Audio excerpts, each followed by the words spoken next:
Dia rumahnya di depan masjid, dan makanya dari itu dia itu nggak pernah telat untuk sholat.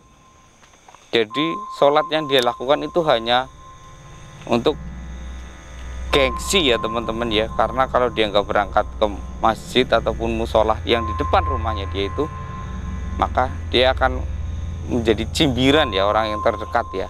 Contohnya saya aja yang jauh-jauh datang ke masjid, kamu nggak, yang dekat nggak datang gitu. Kemana ini Mas Evi? Ini larinya kenceng banget ini.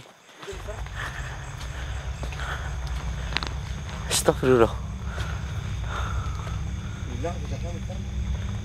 Iya cepat banget lagi. Ya teman-teman, ini mohon maaf, ini saya tadi langsung mencari, soalnya di perjalanan kita dihadang ya Mas Evi ya. Ya dihadang sama satu sosok.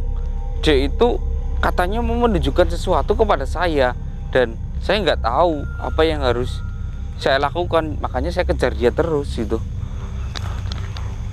Di mana ini? Ini ada jalan. Tak sini coba. Bismillahirrahmanirrahim. Assalamualaikum. Assalamualaikum.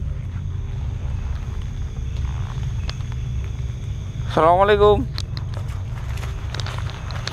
Hati-hati ya Mas Evi ya.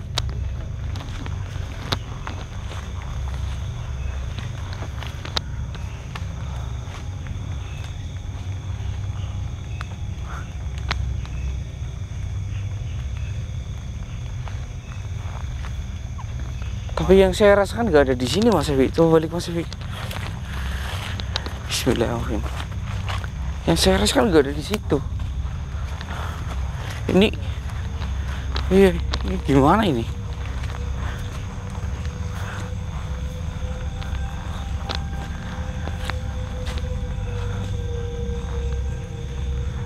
Bismillahirrahmanirrahim. La haula wala quwwata illa billah.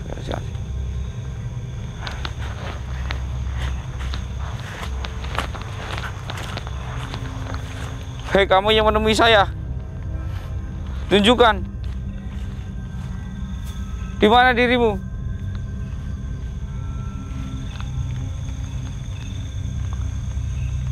Apa yang kamu inginkan dari saya?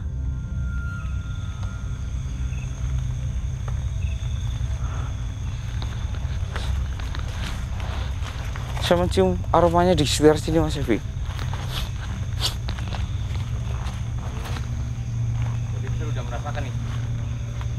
Tenang Mas Evi. Bismillahirrahmanirrahim. Saya melihat ada satu sosok, tapi entah itu sosok yang tadi atau bukan. Assalamualaikum.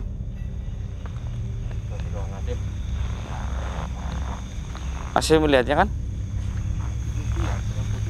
Iya. Kita dekatin saja. Kalau iya kita tanyain, kalau enggak ya kita lewatin saja Mas Evi.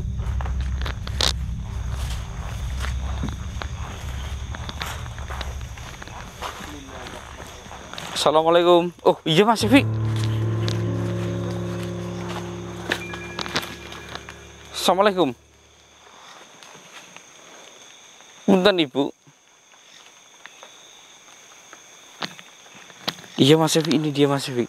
Benar. Ini yang tadi yang menghadang kita Mas Evi. Seorang ibu-ibu yang mukanya itu hancur ya. Ya seperti banyak ini apa, jerawat besar ya, saya nggak tahu, mungkin kayak melepuh-melepuh gitu. Tapi ibu ini sangat tinggi loh Mas Evi. Iya, saya aja yang 170 sampai ketilep kayak gini.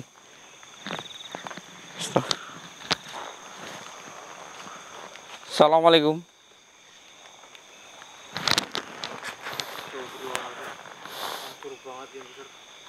Bismillah. Ibu, apa maksud Ibu menyuruh saya datang ke sini, Bu?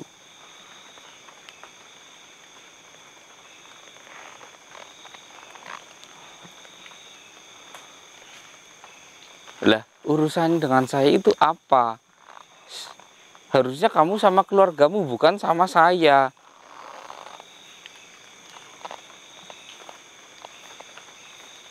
penyesalan. La ilaha illallah Muhammadur Rasulullah.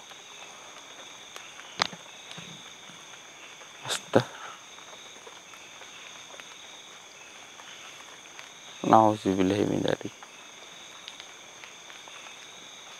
Saya nggak bisa ibu kalau membantu untuk hal seperti ini, karena ini tuh ada hak warisnya ibu. Bukan hanya ibu yang menjadi sosok seperti ini menyuruh saya langsung saya serahkan, nggak mungkin. Ini urusannya panjang dan ruwet. Kalau ibu mau, ibu harus masuk ke mimpi anak-anak ibu secara bersamaan dan melakukannya.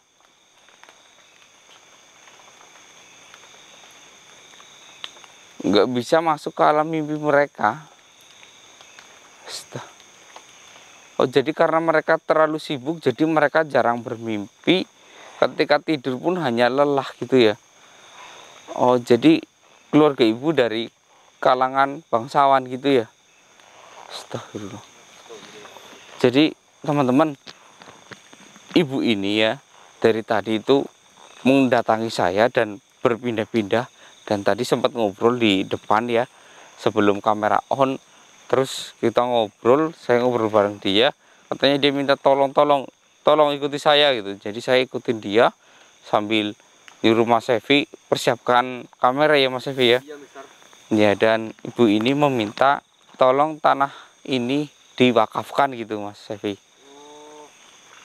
Iya, untuk penebus dosanya yang sangat besar gitu. Astagfirullahaladzim. Kalau ibu itu orang berdosa, kenapa ibu berpakaian serba putih seperti ini, Bu? Biasanya orang yang berdosa itu pasti pakaiannya entah itu agak kotor, merah, ataupun hitam. Kenapa ibu serba putih seperti ini? Jelaskan, Ibu.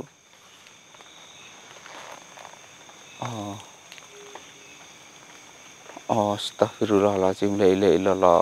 Oh, seperti itu, Ibu. Jadi itu juga pelajaran buat saya juga ya Bu ya. La ilaha illallah Muhammadur Rasulullah. Jadi teman-teman, ibu ini tuh dulunya itu ahli ibadah, sholatnya rajin ya, jarang sekali berlubang, nggak seperti kita ya Mas Sefi ya. Iya, dia pun kena azab seperti ini Mas Sefi, apalagi kita Mas Sefi yang jarang sekali sholat gitu ya. Saya pun sadar diri ya, kadang kalau tidur pulang malam gini, habis syuting kayak gini, habis penelusuran kayak gini, tertidur lelap, bangun sampai tiba-tiba udah jam 6. Saya sering lalai juga dalam hal ini. Astagfirullahaladzim. Kenapa? Oh, jadi sholat saja itu nggak cukup ya teman-teman ya.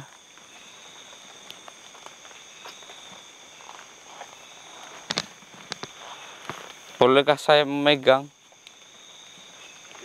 kepala ibu agar saya bisa menerawang sebenarnya apa yang terjadi?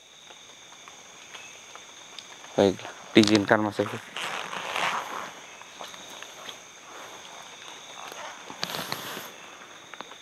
Bismillahirrahmanirrahim. Allah.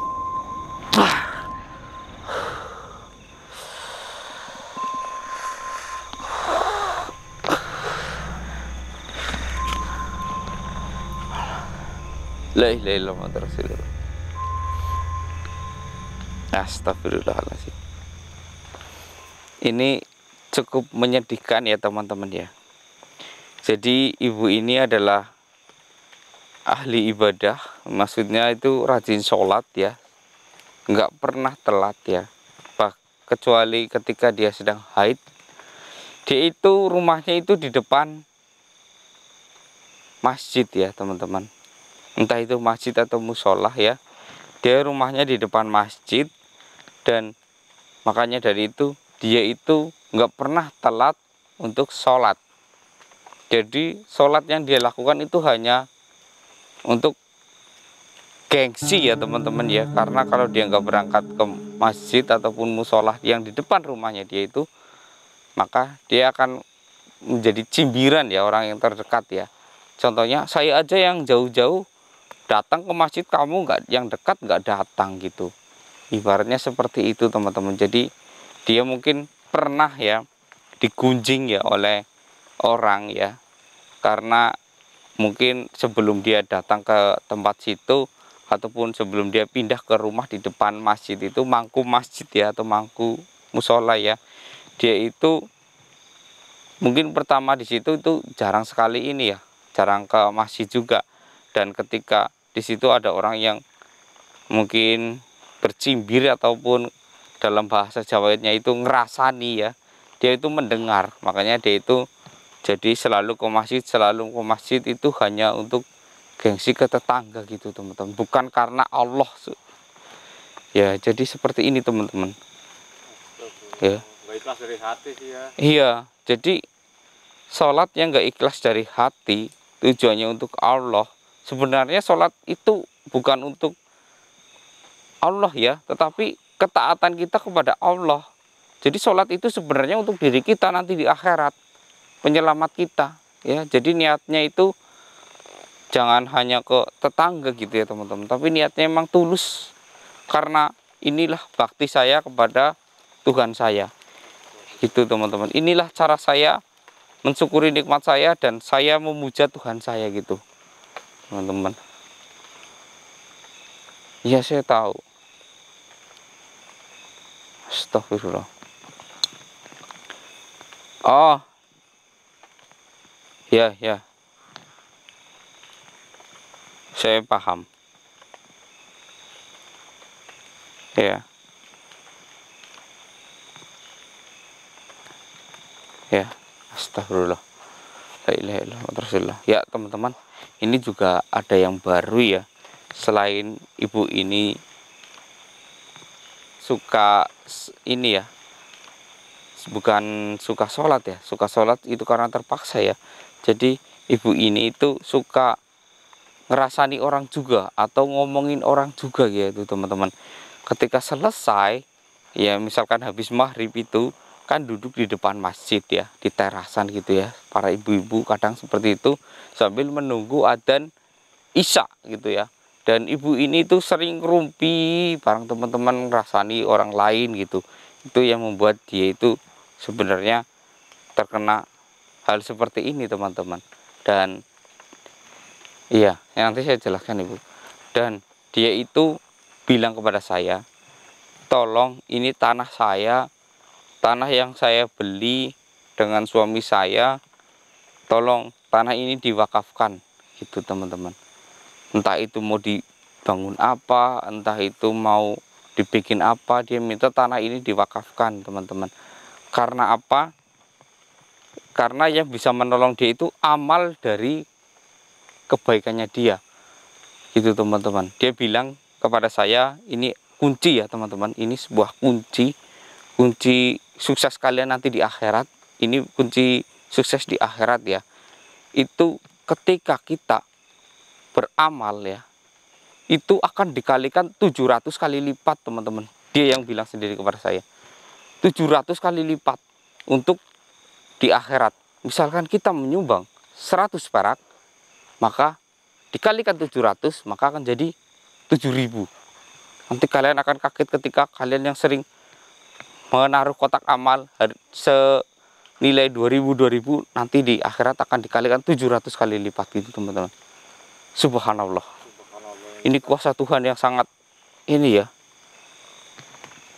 Terus bagaimana, kan saya pernah dengar orang yang tidak sholat tidak akan diterima.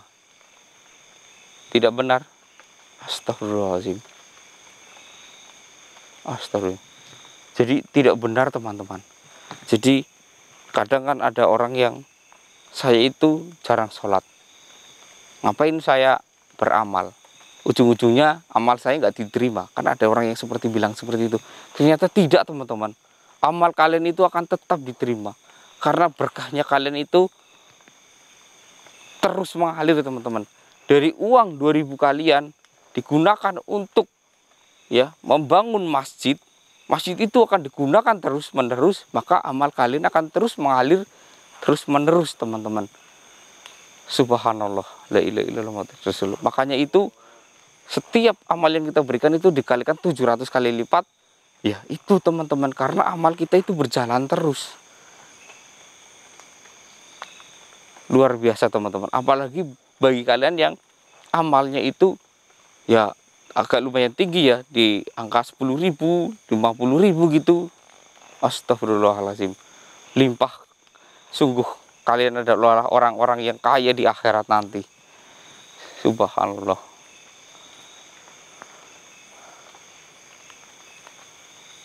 Saya nggak bisa membantu untuk tanah ini karena ini nggak bisa diputuskan sepihak ya Mas Evi ya. Iya Mister. Ini ada hak warisnya. Iya betul Mister. Hak warisnya gimana itu Mister?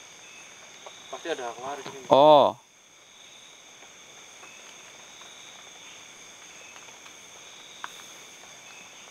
Oh, baiklah. Baiklah. Oh gitu. Baik, saya akan membantu Anda ya. Baik. Ya. Jadi, teman-teman, dia meminta saya itu tolong datangin keluarganya agar keluarganya itu mengerti, dan bukan hanya mengerti ya. Dia minta keluarganya itu tolong jangan terlalu sibuk bekerja. Ya, karena ketika kita sibuk bekerja, kita itu badan akan capek ya. Sedangkan orang yang sudah meninggal itu biasanya akan berbicara dengan kita itu lewat mimpi ya teman-teman ya. Jadi ibu ini nggak bisa merasuki, bukan merasuki ya, nggak bisa masuk ke mimpinya untuk bertemu dan berbicara dengannya. Astagfirullahaladzim. Jadi saya di situ disuruh bilang kepada anaknya, tolong kalau kerja jangan terlalu capek ya. Intinya seperti itu saja. Katanya ada pesan dari orang tua kalian. Saya disuruh bilang seperti itu supaya mereka itu bisa tidur dengan nyenyak gitu. Baiklah Ibu. Ibu, saya insya Allah akan membantu Ibu ya. Ibu dengan tenang ya. Dan saya akan coba ya. Habis ini saya akan datangin keluarga Ibu ya, agar kerjanya tidak terlalu larut malam. A'udzubillahi minasyaitonirrajim. Bismillahirrahmanirrahim. La ilaha illallah Muhammadur Rasulullah ini Mas Safi. Ya. Bismillah. Bismillah.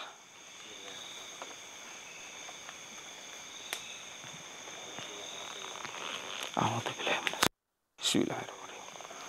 La haula wala quwwata illa billahil aliyyil azim. A'udzubillahi minasyaitonirrajim. Bismillahirrahmanirrahim. Ila khususon arwahi Ibu Rasid. Allah. Fatihah. A'udzubillahi minasyaitonirrajim. Bismillahirrahmanirrahim. Ya sayyidina siratal mustaqim. Siratal ladzina. Amin amin ya rabbal alamin. Alhamdulillahirabbil alamin teman-teman. Ya, jadi ini ada satu pelajaran ya dari saya ya, yang saya dapatkan dari ibu ini ya. Jadi kita itu lebih baik berlomba-lomba mencari amal kebaikan ya teman-teman. Contohnya seringlah kita bersedekah, seringlah kita memberi, karena kita nanti ketika sering memberi kita akan kaget sendiri di akhirat nanti teman-teman. Kok saya punya amal segini banyaknya gitu teman-teman. Ini amal dari mana gitu. Itulah amal kita yang dikalikan 700 kali lipat teman-teman. Astagfirullahaladzim. Sungguh bahagianya kita ketika kita kaget melihat amal kita yang sangat besar mampu menutupi dosa-dosa kita ya Allah. Semoga kita itu dijauhkan dari golongan orang yang masuk neraka ya Mas Evi ya. Amin Mister ya. Iya, karena Allah itu Maha Pengampun ya Mas Evi ya. Betul Mister. Iya, dan gini teman-teman. yang sempat bilang katanya ada yang bilang juga yang tadi saya sebutkan itu, ketika kita ada yang sering jarang sholat, buat apa sih kita sedekah jarang sholat tapi kitanya itu nggak diterima amalnya. Kadang ada yang bilang seperti itu, ternyata tidak teman-teman. Amal kita tetap diterima dan dikalikan 700 kali lipat. Dengan kita, malah justru dengan kita rajin beramal ya, kita itu makin dibukakan hatinya, malah justru kita akan makin rajin sholat teman-teman. Itulah kuasa Allah. Amal bisa membawa diri kita menuju kebaikan, gitu teman-teman. Konsepnya seperti itu. Jangan berpikir yang aneh-aneh ya, karena setiap kita berbuat baik, lama-kelamaan kita akan terbiasa berbuat baik dan akan membuat kita sadar teman-teman. Astagfirullahaladzim. Jangan sampai kita berpikiran yang tidak-tidak ya. Apalagi saya sempat dengar ada sebuah ceramah ya, ceramah yang bilang kalau kita potong kuku ya di hari ini hari itu nanti kita akan ini itu menurut saya salah teman-teman. Semua hari yang Allah ciptakan untuk kita itu baik, nggak ada hari buruk ya, nggak ada hari buruk ya, semua hari itu baik, nggak ada hari yang tidak baik, karena semua hari yang ditentukan oleh Allah itu adalah hari yang sangat berkah teman-teman. Dan setiap waktu, setiap menit itu semuanya keberkahan Allah. Di situ setiap waktu dan setiap menit selalu ada pahala gitu teman-teman. Entah kita itu apa gitu teman-teman. Contoh yang kecil aja ya teman-teman. Setiap menit kita itu apa? Makan. Ya, taruhlah ketika kita lagi makan. Kita itu nggak sengaja menjatuhkan sedikit makanan ya. Tanpa sengaja ada semut datang dan kita nggak sengaja kan berbagi makanan dengan semut tersebut. Itulah keberkahan di setiap waktu teman-teman. Ya sampai di sini saya undur diri. Saya akan langsung kembali ke tempat pemilik tanah tersebut, tanah ini ya. Karena saya harus segera menyampaikan, kalau enggak mungkin dia akan terus menemui saya. Akhirnya saya yang diteror teman-teman. Sekian, wassalamualaikum warahmatullahi wabarakatuh. Ayo.